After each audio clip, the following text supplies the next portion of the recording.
Osteoporosis and bone health. What is osteoporosis? Osteoporosis is when the internal architecture of bone is eroded. The term osteopenia or low bone mass is the condition where bone density is reduced but has not yet progressed to osteoporosis. It is the most common disease affecting the skeleton. 50% of women and 25% of men over 50 will suffer from an osteoporotic fracture at some point in their lives. Fracturing a bone is a serious complication of osteoporosis.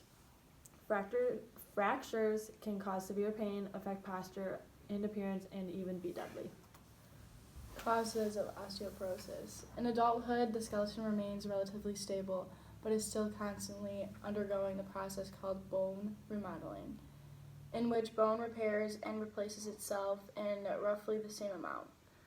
With normal aging, bone breakdown outpacks replacement, causing up to 1% of bone to be lost per year after around age 30. Healthy approaches to managing osteoporosis. Focusing on nutrition. The quality of your diet can influence the health on your bones. Calcium, vitamin D, and protein are of great importance to bone health. They support muscle and improve absorption of calcium from the diet. Calcium. Critical material for the bone health. Growing children should get as much calcium in their diets as they can because it will help their bone health when they are adults. Calcium cannot increase bone density, but it can prevent bone loss over time. Supplement of calcium phosphate, calcium carbonate, and calcium citrate can be taken if you don't get enough calcium in your diet. Vitamin D. Vitamin D is another nutrient important to bone health because it helps the body absorb and store calcium. Low vitamin D levels are related to low bone density and increased risk of fractures. The recommended daily intake of vitamin D is 600 international units for adults and pregnant and lactating women, which can be obtained from food and sunlight. Protein. Protein makes up about half of the volume of the bone and about 1/3 of its mass.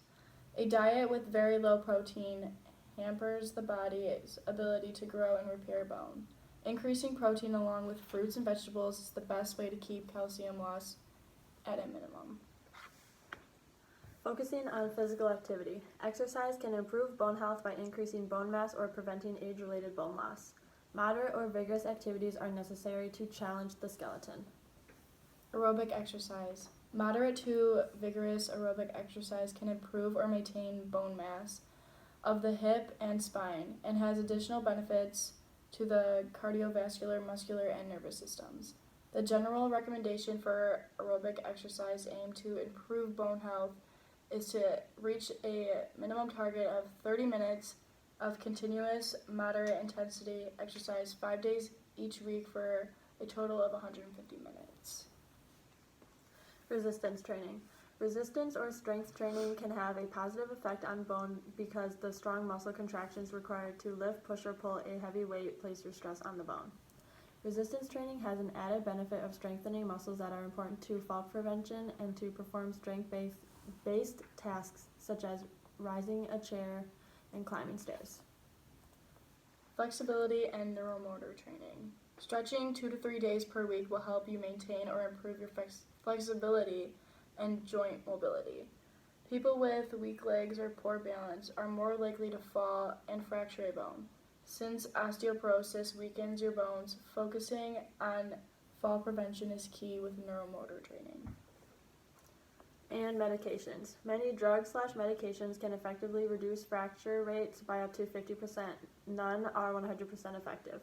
Most of the drugs currently approved by the U.S. Food and Drug Administration for the management of postmenopausal osteoporosis are called anti-resorptive.